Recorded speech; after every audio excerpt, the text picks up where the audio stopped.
helping people improve their physical and mental abilities to an amazing degree. Provided, of course, they had enough money. A new breed of people was emerging, half human, half machine. And in Detroit, at least, not everyone was happy to see it. I'd just landed a job as head of security at Sarif Industries, a cutting-edge biotech firm. David Sarif himself handpicked me for the job, said he needed me to keep his people safe. My ex, Megan Reed, was one of them.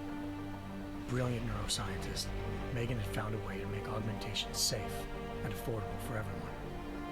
All she had to do was present her research to Congress. But the night before her big meeting, my security measures failed. A team of Black Op mercenaries stormed into Sarif headquarters, massacring everyone in sight. 3 of the mercs were heavily augmented walking tanks. Their mission? Take out Megan and her team.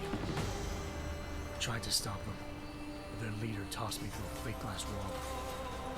Last thing I heard as his bullets slammed into my brain was Megan's dying scream. I should have died with her. Only I didn't. High-end military-grade enhancements saved my life. The best augmentation Sarif's money could buy. It took me half a year to get a feel for her. Should have taken longer. But 6 months into my recovery, Sarif Industries was attacked again. This time, by a radical group of pro-human purists. Violent, militant, and fanatically opposed to human augmentation. They claimed to be members of Humanity Front, a non-profit organization that wanted the UN to limit biotechnology research. The thugs broke into Sarif's factory and found machinists working overtime on a top-secret military augment called the Typhoon. Sarif sent me to retrieve it, and when I did, I found one of the so-called purists next to it, wired with cerebral implants, trying to download its classified specs. Obviously, something more was going on.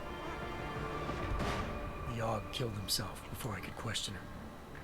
Sarif ordered me to dig deeper, so with the help of Frank Pritchard, Sarif's head of cybersecurity, I did. Turns out a second hacker had been controlling the Aug's actions from somewhere off-site. Pritchard and I tracked his signal to a secret FEMA internment camp in Detroit. The Black Op mercenaries were there. The same mercs who'd left me for dead 6 months before. Figured they'd try again when they saw me. Wasn't so easy for them this time. I took out the tank named Barrett, even got him to give me a new lead. A penthouse apartment in China. Of course, we both knew it would be a trap in the end.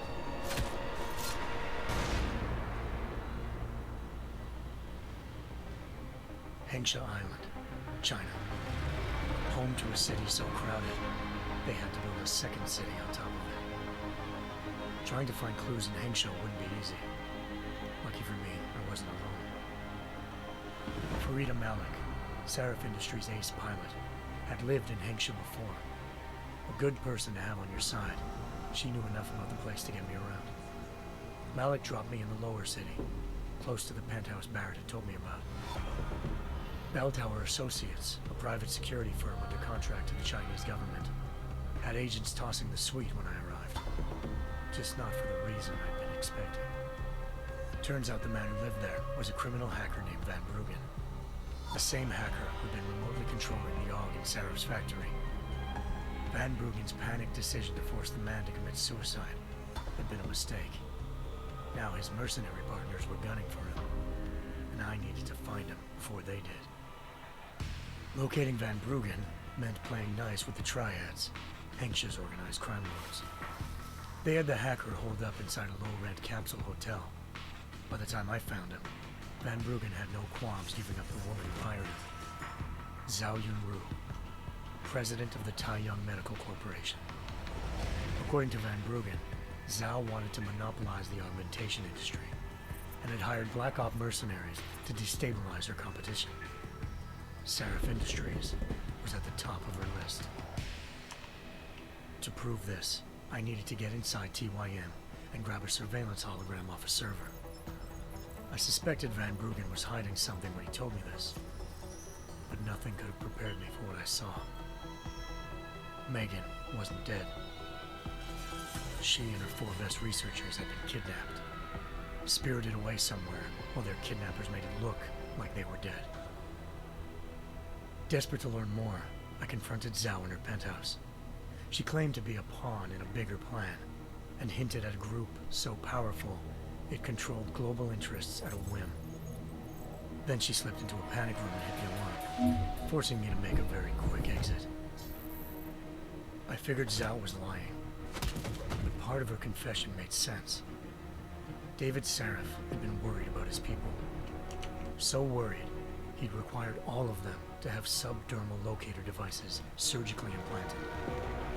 The GPLs would have been broadcasting the day of the attack.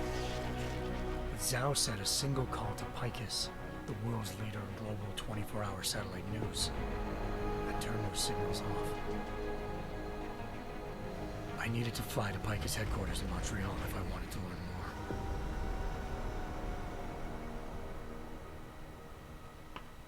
more. Eliza Cassan, Picus Communications' First Lady of News. Malik thought I was reaching when I told her Eliza was involved in this. The world's most famous news anchor, working with a mercenary hit squad. But when I confronted Cassan in her office, she freely admitted to jamming Detroit's satellites the night Megan's team had been taken. Said she's just been following her commands. I suspected she wanted to say more. But Black Op mercenaries showed up looking to shut us both down. And just like that, the Eliza I'd been talking to disappeared. The Mercs were led by an augmented killer I'd crossed paths with twice before, Fedorova, a woman who'd made silence her best friend. She waited for me to track Eliza's transmission to a secret server room underneath the Picus complex, then jumped me from behind. A deadly fight ensued. I made sure she never moved silently again. With Fedorova down and no one left to keep Eliza quiet, she reappeared. Turns out Picus's First Lady of News wasn't a lady at all. She was a sophisticated AI program, engineered to monitor data streams and control what people believed. Eliza told me the Mercs had brought in a Humanity Front doctor named Isaiah Sandoval to remove the scientist's implanted tracking devices while Detroit's satellites were down. She also told me to speak to David Sarif if I wanted to learn more. By the time Malik and I got back to Detroit, tensions between normal and augmented citizens had reached a flashpoint. Riots were breaking out in several cities, and the UN was being urged to intervene. Sarif was trying hard to convince Hugh Darrow, the inventor turned philanthropist who'd once been a leading proponent of enhancement technologies, to help stop a possible regulatory vote. Sarif had a lot riding on Darrow. Megan's discovery would have given millions of people the chance to evolve beyond their normal human abilities, and at the same time catapulted Sarif Industries to the top of the Fortune 500. According to Sarif, Megan's kidnappers knew this, and didn't want people evolving unless they controlled how it was done. He called his enemies Illuminati, and urged me to keep searching. Determined to do so, I tracked down Sandoval via America's most outspoken augmentation opponent, Bill Taggart, Sandoval's boss and founder of Humanity Front. Sandoval admitted to operating on Megan's team when I confronted him, but said he hadn't removed their GPLs. He'd merely switched them to a different frequency. Pritchard was able to trace one of the signals to China. Malik and I immediately took off in pursuit. Unfortunately, the Illuminati were one step ahead.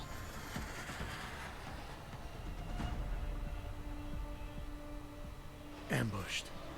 Shot out of the sky by Bell Tower Associates, seconds after entering Hengsha's airspace. Malik's piloting skills saved me. After a tense and bitter struggle, I escaped into Lower Hengsha. The tracking signal I was following led straight to the Triads, or more specifically, to the augmented arm of Tong Si-hung, leader of a gang of augmentation harvesters. Tong said they'd taken the arm off a corpse, which Bell Tower had left at their door, meaning at least one of Sarif's scientists was dead. Maybe not the rest of them, though. Tong pointed me to a port used for human trafficking and helped me slip aboard a bell tower ship. It was sailing to Rifleman Bank Station, a military base in the South China Sea. Bell Tower was holding kidnapped civilians as prisoners there, and using them to perfect the Chiron Project, a human-computer interface that left most of its test subjects dead. My search for Megan would have ended then, if not for a mysterious ally named Quinn. In exchange for my help exposing Bell Tower, he slipped me aboard a second ship headed to Singapore, and an Illuminati-run biotech facility called Omega Ranch. 3 of Serif's scientists were there, forced by their captors to create a technology capable of remotely shutting down augmented abilities. Thanks to an emergency recall notice issued by the World Health Organization, millions of people all over the world already had the biochip installed. With the help of the scientists, I tracked Megan to a private section of the ranch. There, I ran into Yaron Namir, the walking tank who'd put a bullet in my brain the first time we met. He'd teamed up with Zhao and was hoping to catch me off guard. Their little ambush didn't work. I found Megan in a suite belonging to Hugh Darrow, the billionaire philanthropist who'd Sarif had called on for help. Darrow had convinced her to go along with the biochip plan by promising to sabotage the tech.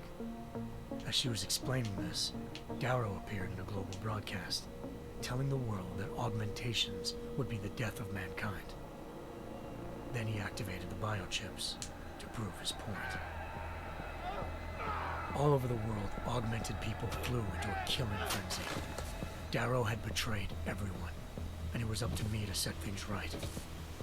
To do it, I had to reach Panchaea, a massive installation in the Arctic Ocean.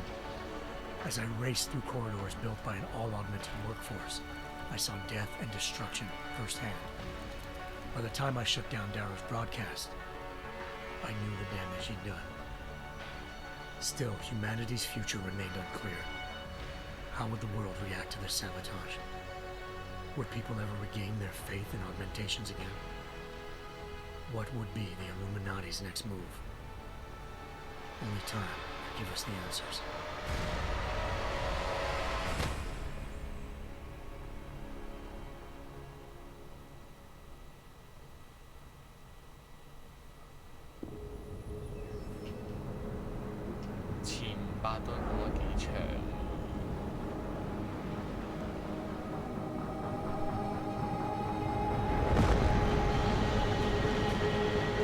I once thought I could save the world. Now look at it.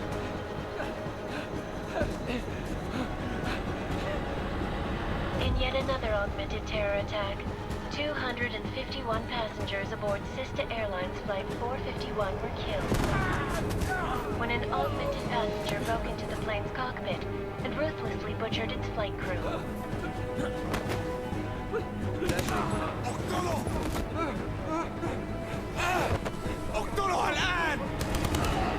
Details recovered from the black box recorder suggest that the man may have been suffering flashbacks to the AUG incident. That horrible day 2 years ago when augmented people all over the world flew into a psychotic killing spree, causing the greatest loss of life in recent history. Sometimes, you just have to let go. And embrace what you've become. Not gonna go all wonky on us now, Hansa, are ya? Well, if I do, McCready, I guarantee you'll never see it coming. Agent Jensen, am I gonna have a problem with you? No, sir. No reason to assume you would. Good, because you are the only augmented operative on this team, and I intend to make good use of you. Listen up, all of you. We got a sandstorm barreling down our arse and we can't afford to make mistakes. We're going after this man, an arms dealer named Shepard. He's ex-Bell Tower, one of the Special Forces commanders who disappeared during the incident. And he's come out of hiding? That cannot be good. It's not. He's selling weapons and military-grade augments to terrorists. This is Iran Singh, the undercover agent who lured Shepard out of his hole. Best you see Interpol's got. For 3 years he's worked hard to get him tight with the Jinn. an Iraqi smuggling cartel that's infected the Eastern Hemisphere like a plague. Last week, our arms dealer sent a message to the Jinn, offering to sell them a shitload of black market merchandise dirt cheap. They told Singh to handle the buy. They're not gonna like it when Interpol disrupts their party. Singh's cover really that good? It is right now. We need to keep it that way. This is where the deal's going down. A half-finished high-rise hotel that's been abandoned ever since the incident. It's not a pretty picture inside. Let me guess. Most of the laborers were augmented with heavy-duty industrial rigs. So when the incident hit, and they all went schizo, things got gruesome real fast. And no one, except for some homeless junkies, have been inside the place ever since. So what's the plan, Director? Singh's meeting Shepard on the ground floor, inside the hotel's main atrium. He sent the bulk of his Jinn crew to the penthouse levels to secure a vantage point. I want McCready's team to take up positions overlooking the atrium and make the arrest.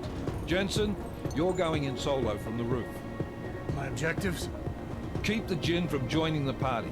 As far as we can tell, only one route connects the atrium to the penthouse level, a halfway decent elevator shaft. Here. I want you to block access to it. Fine. Just cut me loose.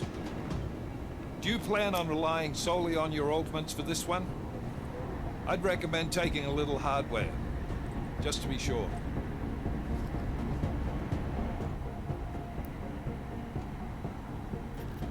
I'm not leaving my 6 exposed. Give me something lethal. Your call, but Singh's undercover in all this. So watch your fucking sights. What about range? There's lots of wide spaces and high ceilings in there, but a number of tight and constrained rooms too. So it's a crapshoot, really. Never was one to play the odds. Give me something I can use up close. You got it. One last thing, Jensen. Singh said the Jinn are using some sort of portable Wi-Fi device to boost communications. He's got a better chance of maintaining cover if you disable it. I'll keep an eye out for it. But aren't we on the clock here? You said there's a sandstorm moving in. There is, and we got the intel on this mission at the very last minute. So we're scrambling a little. If it comes to it, your #1 priority is keeping the Jinn out of that atrium. Copy that. Time to put away your heavy thoughts, gentlemen. We're approaching the target building. You're up first, Jensen. Let's do this. Task Force action. This is Knife Leader. Engage Hush drives and descend to Angels 1-5.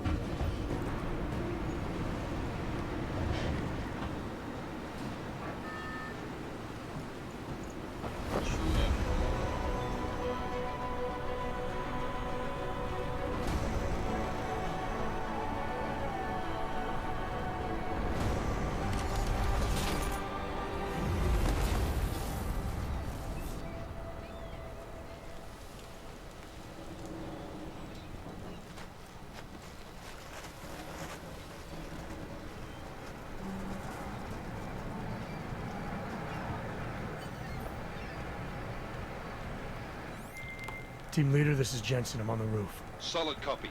Move into the building. The access route you need to block is at the far end of the penthouses. And keep in mind, the direct route might not be the easiest one. Roger that. McCready will advise once his team is on the ground. Miller out.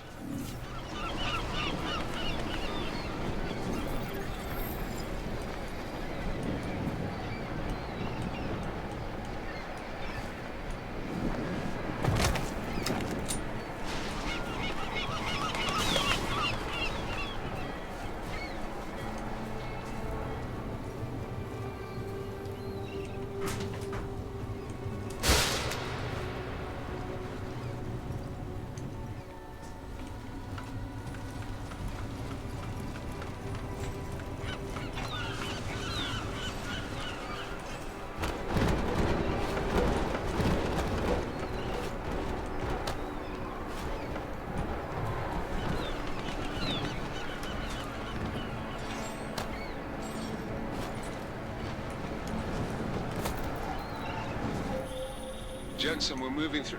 Oh, fuck! What's wrong? The Jinn have got a few Jennies up and running. Gonna have to hack keypads. You should enjoy it, McCready. They have colors and shapes. Just remember, red means bad. Fuck you.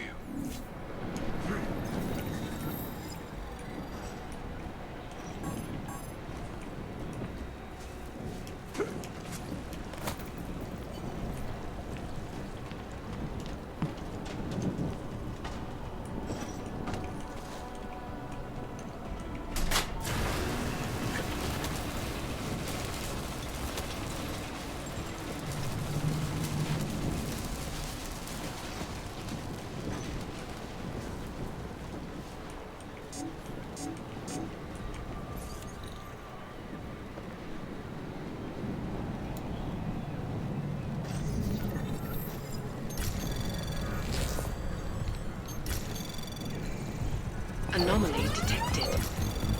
Trace program initiated.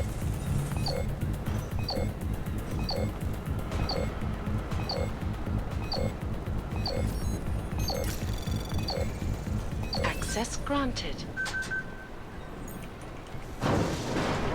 Damn squatter. I think that was the last one. احنا ما بدنا احد تاني يحط هذه العملية في خطر قبل ما يصل تاجر الأسلحة. Shut.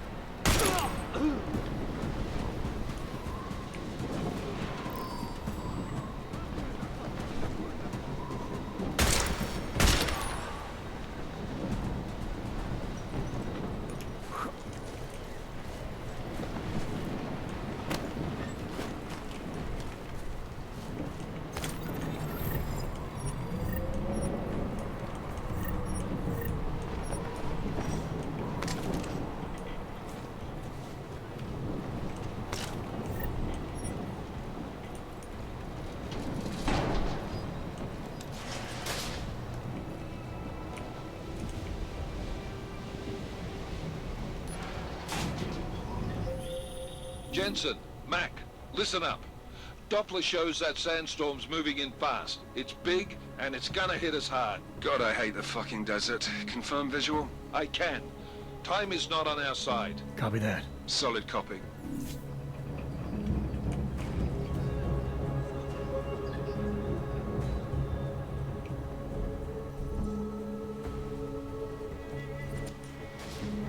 يكون ايه يعني؟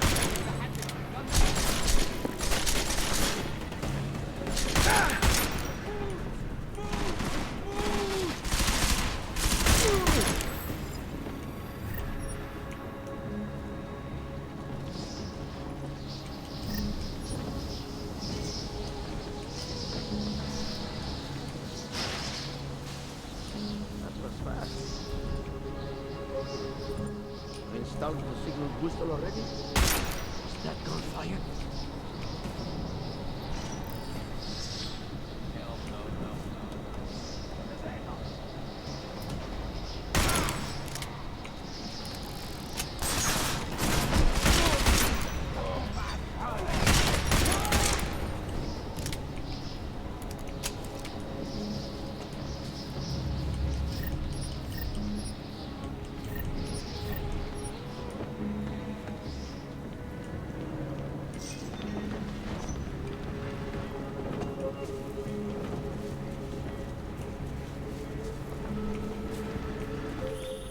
Jensen, what's your 20? Working my way through the penthouses. Remember to keep an eye out for the Jinn's communications booster. If you can, disable it. Roger that.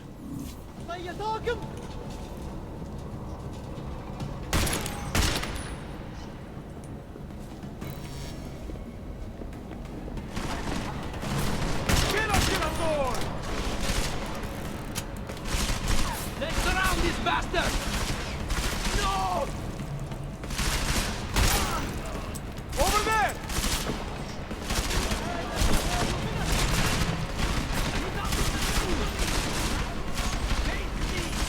Come on!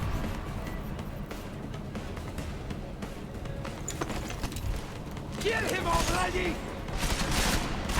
You missed!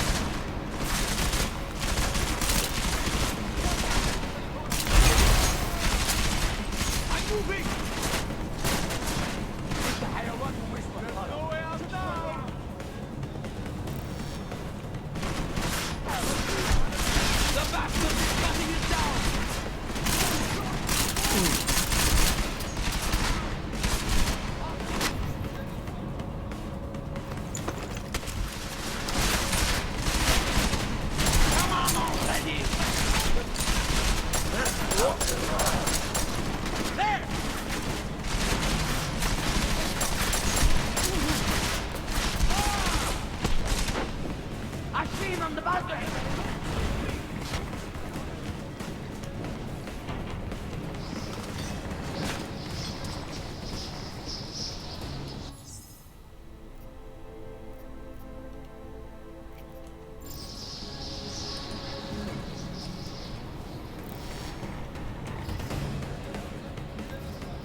都 cut 唔到，所以我都唔想剪啦，唔想破壞呢個遊戲呢個故事開始。